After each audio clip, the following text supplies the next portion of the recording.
Olha, a gente está numa fase aí que parece que a Covid-19 tomou conta mesmo de tudo, né? E muita gente acaba ficando com receio, tô com sintomas ou não tô, o que que eu faço? Faço o teste ou não faço? Aí tem gente que faz o teste e dá negativo, falso positivo. Então, para tirar todas essas dúvidas, eu entrevisto agora, converso com a médica infectologista, a Carolina Ponzi. Carolina, boa tarde, bem-vinda ao Ver Mais. Boa tarde, Tata. Obrigada. Obrigada pela oportunidade. Imagina, obrigada a você. Carolina, a gente está vendo aí uma segunda onda, né? Chapecó, há um tempo atrás, aí estava numa situação muito preocupante e aí as pessoas começam a querer fazer os testes. Estou com Covid ou não estou? Então, para a gente começar, relembrando para todo mundo, em que momento a gente deve fazer um teste para a detecção da Covid-19? A gente nunca deve fazer um exame sem ter um contexto clínico. O que que significa isso? Você tem que ter sintomas respiratórios ou sintomas de Covid para ir fazer o teste, né? E aí a gente tem dois tipos de testes, né? Para pacientes em determinados tempos de apresentação de sintomas e de doença. Então, exames de laboratório, testes, né, de diagnóstico, eles só devem ser realizados quando a gente quer chegar ao diagnóstico de uma doença. Então, para pessoas sintomáticas, se indica fazer testagem da Covid-19. Quer dizer, se eu não estou sentindo nada, mas estou com uma leve desconfiança, eu posso ir à farmácia, comprar um teste de farmácia ou não vai adiantar de nada?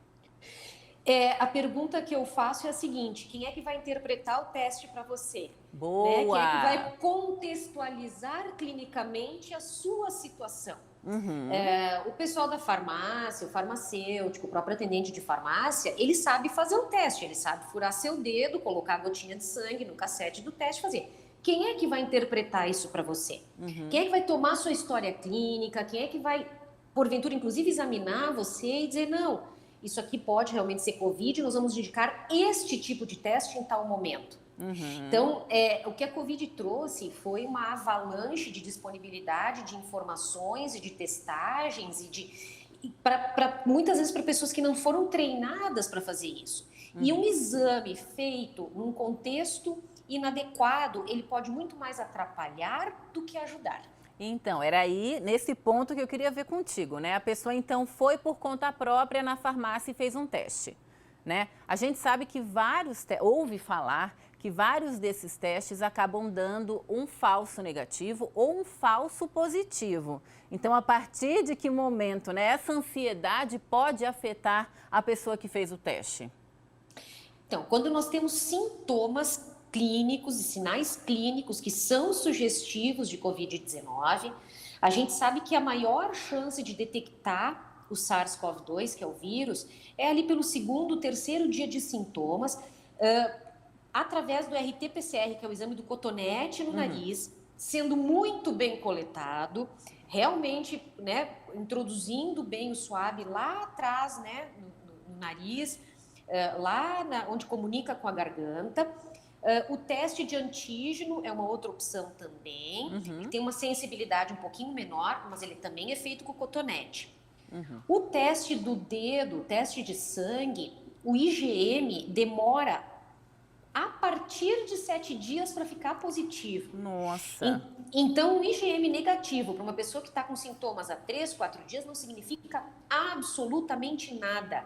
E aí vem o risco dessa pessoa estar com Covid, ter um IgM negativo, achar que não tem nada e sair por aí transmitindo a doença para outras pessoas. Pois é, esse é um dos grandes problemas, né? Eu vou aproveitar para o pessoal que está em casa. Se você tem alguma dúvida com relação aos testes, tanto os de laboratório como os feitos em farmácia, manda sua pergunta aqui para a gente, que eu vou fazer para a doutora 98405-2073. E uma outra questão, a gente vê que uma hora faltam insumos, né? Tá todo mundo esperando a vacina. Os laboratórios, as empresas começaram a disponibilizar mais testes para serem feitos nos hospitais, que são, eu imagino que sejam os testes mais seguros, ou ainda tem uma falta desses testes aí para a população?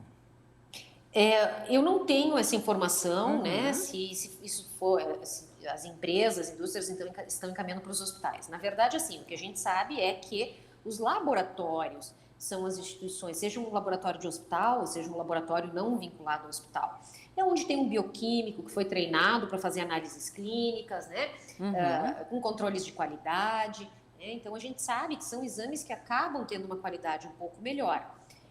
Quando essa pessoa vai fazer um exame, esse exame foi solicitado por um médico, eu quero crer que esse médico avaliou a pessoa, que ele fez as suas hipóteses diagnósticas e ele solicitou o exame pensando exatamente em que tempo de doença a pessoa está, que tipo de exame eu quero, que resultado eu espero obter. Então, o que se perdeu nesse meio tempo, e na verdade o que se tornou um senso comum, é que qualquer um pode pedir o exame a hora que bem entender e interpretar do jeito que quiser. E não é assim que as coisas funcionam, Tata. Tá. O pessoal está digitando aqui, mas eu vou fazer uma pergunta agora. Conheço casos de pessoas que fizeram testes em laboratório e o teste deu negativo e alguns dias depois começaram os sintomas mais pesados e aí foram fazer outro teste e aí sim deu positivo. Quer dizer, a impressão que a gente tem é que a princípio não dá para confiar nos testes. Como é que a gente fica nessa situação? Eu acho que são duas coisas. Esse teste foi coletado com quantos dias de sintomas? Tem isso também, né? Será que não foi muito precoce? Será que a pessoa já estava excretando vírus em quantidade suficiente para ser detectado pelo RT-PCR? Foi RT-PCR ou foi antígeno? Em que condições esse exame foi coletado? Entendi. Tem uma pergunta aqui. São várias dúvidas, né? São várias dúvidas. Tem que se fazer, né? Olha, tem uma aqui, inclusive, que chegou do Dirley, dizendo que fez o teste do laboratório, o do nariz. Esse pode dar negativo? Existe algum teste que seja comprovado 100% ou 99% que esteja correto ou não? Não existe em medicina 100% em nada, Sim. Tá? Muito menos em análises clínicas. O que a gente sabe é que a melhor chance de detectar o SARS-CoV-2 é entre o segundo e o terceiro dia de doenças, mais para o terceiro, dos sintomas, né? O RT-PCR ele tem uma sensibilidade um pouco maior. O teste de antígeno ele pode ser comparável ao RT-PCR, mas o que é fato, a pessoa precisa estar excretando, eliminando o vírus pela orofaringe, pela rinofaringe, para esse vírus poder ser detectado, quer seja pelo teste de antígeno, quer seja pelo RT-PCR. Entendi. Tem mais uma pergunta aqui, ó. Não tem um nome, mas olha, fiz meu teste mais ou menos há 20 dias, pois estava com uma dor de garganta, mas deu negativo. Mas, na verdade, o motivo que me levou a fazer o teste foi o medo e a ansiedade. Muitas pessoas, então, acabam recorrendo para os testes por causa do medo e ansiedade de estar com o Covid. Muitas pessoas. E a maioria acaba indo fazer o teste rápido, aquele do dedinho, do sangue, e a gente vê muito falso positivo de IgM. E aí a pessoa confunde tudo, né? E às vezes vem só um IgM isolado, positivo, faz o teste de antígeno, RT-PCR, vem negativo, a pessoa não tem todo aquele quadro clínico que é sugestivo de Covid-19, mesmo sintomas leves, né?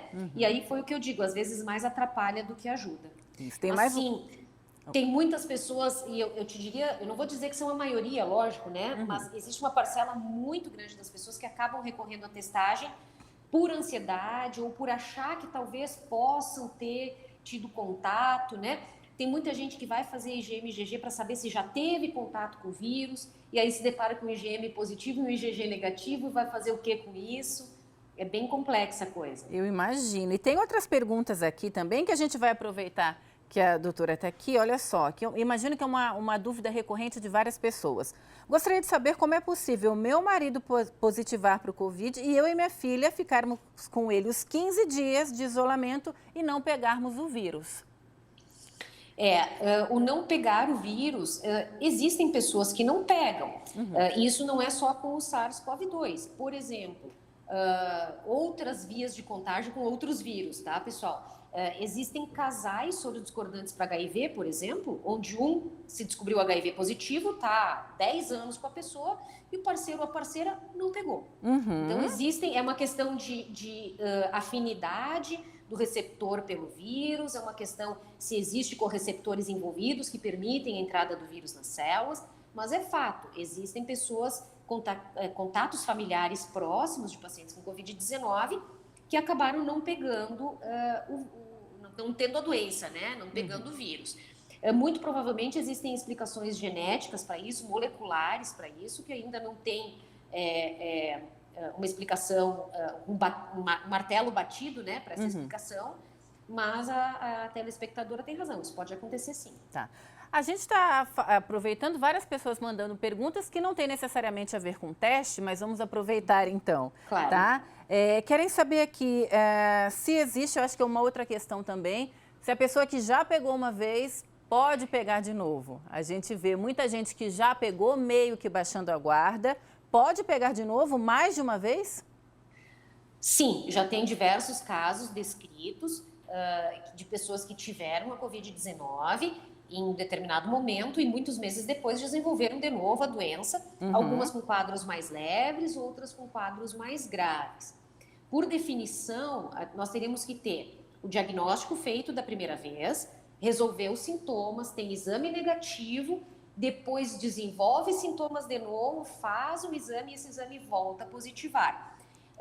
Tendo passado mais de 90 dias da resolução dos sintomas anteriores. Então, essa é a definição de suspeita de reinfecção. Entendi. Que a Anvisa, né, e o Ministério da Saúde nos recomendam, é a própria Organização Mundial de Saúde. Bem, a doutora é médica infectologista, imagino que nesse último ano a vida tenha ficado uma loucura, mas a grande maioria das pessoas que pegam, a gente pode dizer que pegam sem saber que pegaram ou em algum momento relaxaram um pouco ali na... Opa! Ai, estou aqui, Deus. Desculpa. Tá me ouvindo? Voltamos. Sim, telefone tocou aqui, então tá bom, sem problema. A grande maioria das pessoas que pegam, dá para perceber que elas pegaram sem saber ou algumas acabaram relaxando, não usando a máscara, não usando o álcool em gel, aí pega e, ai meu Deus, peguei não sei como. Como é que a doutora observa isso? O que a gente vê no dia a dia, nós que estamos na linha de frente, é que as pessoas menosprezam as situações de risco.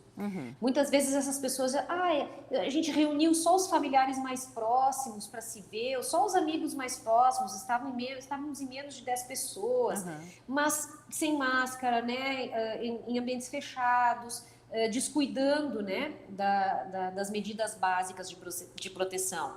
Então, eu acho que é um relaxamento de menosprezar o risco mesmo, né? Que as pessoas acabam se expondo e basta uma pessoa infectada para transmitir o vírus para todas essas pessoas que estão nesse mesmo momento reunidas. Sim. Qual seria, então, para a gente finalizar, o recado da doutora para as pessoas nesse momento?